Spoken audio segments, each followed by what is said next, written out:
Iyan mga ka-discovery, mayroong bumalandrang truck dito sa may M. Santos extension.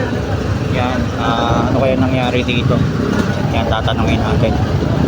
Ano kaya nangyari sa truck na ayan, papasok dito sa may warehouse, hindi na yata nakapasok. Yan, nag-lock yung yung pinaka sasakyan dito sa gitna.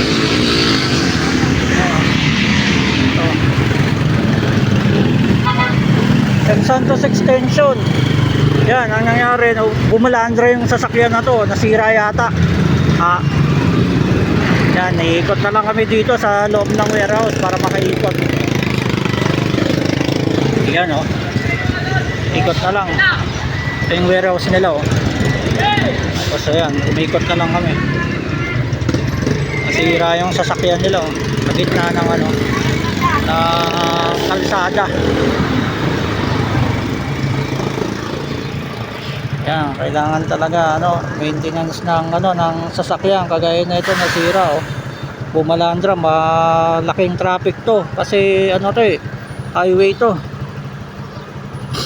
Iyan mga ka-discovery, kapag dadaan kayo dito sa M. Santos, umikot na lang kayo kasi ito bumalandra yung truck nasira. Yan, hanggang dito na lang, hanggang sa muli. Thank you for watching.